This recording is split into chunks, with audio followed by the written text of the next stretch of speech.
ماہر لسانیات کے مطابق پاکستان میں 74 زبانیں بولی جاتی ہیں، تاہم دنیا بھر کی زبانوں پر تحقیق کرنے والی ایک ویب سائٹ ایتھنالوگ کا کہنا ہے کہ پاکستان میں کل 73 زبانیں بولی جاتی ہیں۔ ایتھنالوگ کے مطابق پاکستان کا لسانی تنوع نہایت حیرت انگیز ہے اور صرف شمالی علاقہ جات میں 30 زبانیں بولی جاتی ہیں۔ ان میں سے ایک زبان بروشسکی کو ماہرین لسانیات نے باقاعدہ زبان کا درجہ نہیں دیا۔ اس کی وجہ یہ ہے کہ دیگر زبانوں کے برعکس اس زبان کے الفاظ کسی دوسرے زبان سے نہیں ملتے۔ پاکستان جنوبی ایشیا کا ایک اہم ترین ملک ہے۔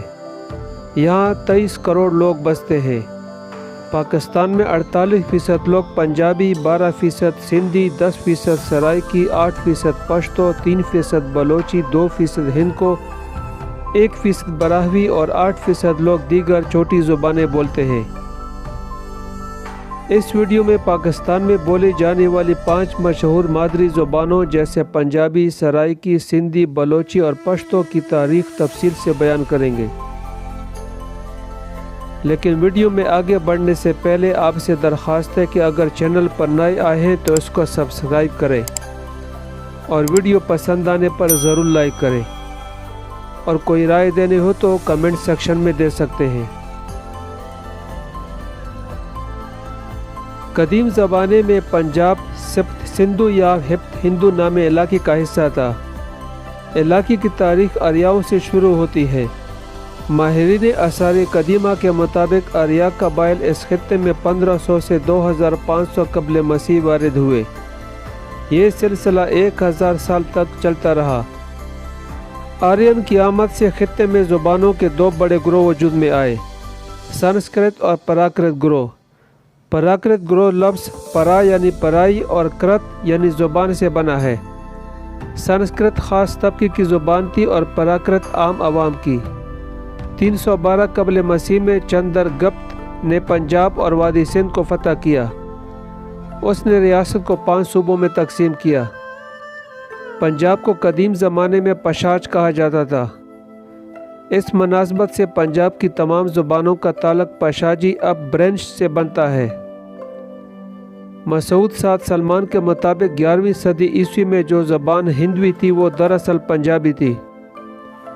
پنجابی کا لفظ سب سے پہلے حافظ برخوردار نے اپنی کتاب مفتاح الفقہ میں استعمال کیا۔ یہ کتاب آج سے 450 سال پہلے لکھی گئی۔ 12ویں صدی عیسوی تک پنجابی مقامی بولی برج بھاشا سے تیزی سے خود کو جدا کر رہی تھی۔ 11ویں صدی میں حاجی بابا رتن شاہ کی شاعری میں پنجابی اپنا رنگ دکھاتی ہے۔ پنجابی کا اولین نقش بابا فرید الدین گنج شکر کی شاعری کی صورت میں سامنے آتا ہے۔ پنجابی میں نثری ادب انگریزوں کی آمد سے پہلے رواج پا چکا تھا۔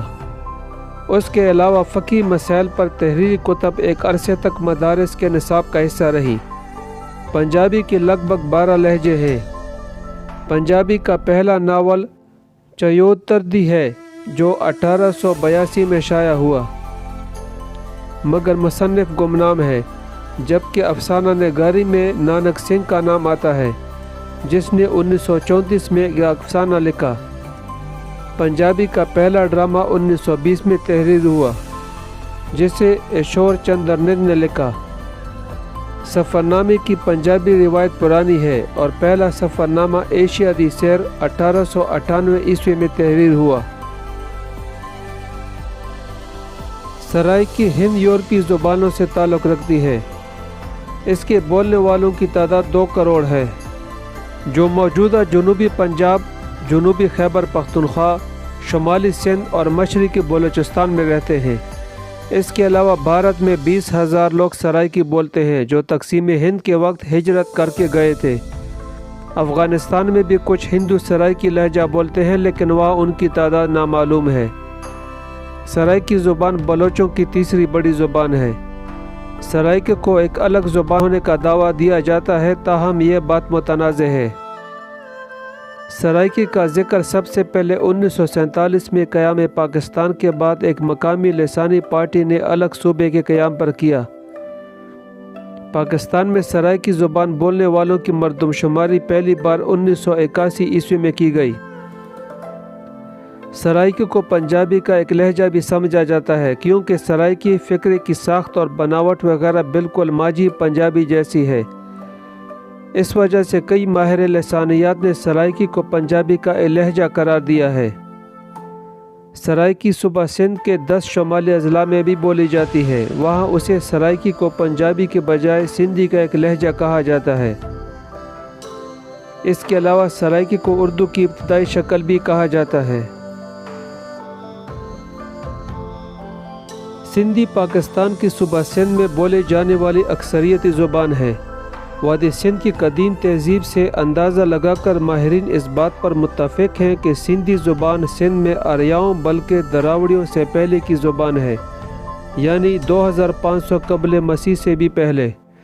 ماہرین سندھی کو اس خطے کی اصلی زبان بتاتے ہیں۔ بعض کا دعویٰ ہے کہ سندھی دراوڑی زبان سے تعلق رکھتی ہے۔ دراوڑی قوم کا دورانیہ 2500 قبل مسیح سے 1750 قبل مسیح کا ہے۔ اس کے علاوہ دیگر قدیم زبانوں مثلا سنسکرت اور عربی وغیرہ سے بھی سندھی کا بہت قریبی تعلق ہے۔ ڈاکٹر علامہ حیدر سندھی کے مطابق سوات کالام میں بولی جانے والی زبان گاوری اور دیگر زبانوں کا سندھی سے گہرا تعلق ہے۔ سندھی زبان میں 52 حروف تہجی ہیں، ان میں 12 ایسے ہیں جو تلفظ کی حد تک سندھی، اردو، پنجابی اور سرائکی میں مشترک ہیں۔ سندھی ایک قدیم زبان ہے، اس لیے سندھی ادب بھی قدیم ہے۔ سندھی زبان میں نثر اور شاعری کا وسیع ذخیرہ ہے۔ لوک داستانوں میں لیلا چنیسر اور عمر ماروی کی داستانیں بہت مشہور ہیں۔ اس کے علاوہ سندھی شاعری میں شاہ عبداللطیف بٹائی اور سچل سرمست کے ناموں سے کون واقف نہیں۔ بلوچی زبان پاکستان کی صوبہ بلوچستان کی بلوچ قوم کی زبان ہے۔ یہ زبان ہند یورپی خاندان السنہ کی ایک شاخ ہند ایرانی کی ایک بولی ہے جو فارسی زبان سے قبل رائج تھی۔ یہ زبان پاکستان کے صوبہ بلوچستان کے علاوہ ایرانی بلوچستان، سیستان، کردستان اور خلیج فارس کے علاقوں میں بھی بولی جاتی ہے۔ بلوچی ادب کو 4 ادوار میں تقسیم کیا جا سکتا ہے۔ پہلا رند دور جو 1430 سے 1600 عیسوی کے عرصے پر محیط ہے۔ اس دور میں بلوچ شعراء نے 4 بیت طرز کی رزمیہ داستانیں اور مشہور بلوچ رومانوی نظم کہے۔ دوسرا دور 1600 سے 1850 عیسوی تک ہے، جس میں خان عبداللہ خان، جنید رند، جام ورک جیسے شعراء نے شہرت پائی۔ تیسرا دور 1850 سے 1947 تک کا ہے، اور چوتھا دور قیام پاکستان کے بعد شروع ہوا۔ 1949 میں بلوچستان رائٹر ایسوسی ایشن کا قیام عمل میں لایا گیا۔ بلوچی زبان بولنے والوں کی تعداد تقریباً 20 ملین ہے۔ اس زبان کو سب سے زیادہ وسیع پیمانے پر بولی جانے والی زبانوں میں شمار کیا جاتا ہے، کیونکہ یہ ایک وسیع علاقے میں بولی جانے والی زبان ہے۔ اس کے بے شمار لہجے ہیں، مگر پھر بھی یہ سب ایک دوسرے کے ساتھ جڑے ہیں۔ جتنی پرانی تاریخ پشتونوں کی ہے، اتنی ہی پرانی تاریخ پشتو زبان کی ہے۔ پشتو یا پختو ایک مشرقی ایرانی زبان ہے جو پٹھانی یا افغانی بھی کہلاتی ہے۔ پاکستان اور افغانستان میں بولی جاتی ہے اور افغانستان کی سرکاری زبان ہے۔ پشتو ہند یورپی زبانوں کے گروہ کی ہند آریائی شاخ سے تعلق رکھتی ہے۔ میر سید بخاری کے مطابق پشتو زبان کی تاریخ 3400 قبل مسیح پرانی ہے۔ بابلی مورخ بروشوش جو 4000 سال قبل مسیح گزرا ہے کے مطابق پشتو زبان کا تعلق پشت سے ہے، جو سام بن نوح علیہ السلام کا بیٹا تھا۔ پشت کی عمر 438 سال تھی۔ پشت کے ایک بیٹے کا نام ہود تھا جو عبرانی قوموں کے جد امجد تھے۔ ماری اسابیل نے اپنے مقالے میں لکھا ہے کہ پشتو زبان کا تعلق بنیادی طور پر 2 قبیلوں پخت اور بخت سے ہے۔ یہ قوم دریا سندھ کے کنارے آباد تھی۔ نعمت اللہ پیراوی کی کتاب مخزن افغانی کے مطابق پشتون حضرت ابراہیم علیہ السلام اور حضرت ساول علیہ السلام کی اولاد ہیں۔ بادشاہ ساول 1092 قبل مسیح ارض فلسطین میں گزرا ہے۔ ساول کا بیٹا پرمیا اور اس کا بیٹا افغانہ تھا۔ اس طرح افغانوں کو پشتونوں کی نسل کا مبدی قرار دیا گیا ہے۔ بہرکیف یہ بات ازہر من الشمس ہے کہ پشتو زبان کا تعلق انتہائی قدیم زمانے سے ہے۔ اس کے حروف تہجی کی تعداد زیادہ ہے اور قسم کی آواز کے لیے اس میں اپنا الگ حروف موجود ہے۔ یہی وجہ ہے کہ پشتونوں کو ہر قسم کی زبان سیکھنے میں آسانی رہتی ہے، لیکن حیرت یہ ہے کہ یہ زبان اتنی قدیم ہونے کے باوجود نہ کوئی قدیم کتاب رکھتی ہے، نہ اس کے کسی قدیم شاعر یا ادیب کا پتہ چلتا ہے۔ پشتو اصل میں قدیم دور میں کون سی رسم الخط پہ لکھی اور سمجھی جاتی تھی اس کا بھی کچھ پتہ نہیں۔ امید ہے کہ آپ کو یہ ویڈیو پسند آئی ہوگی۔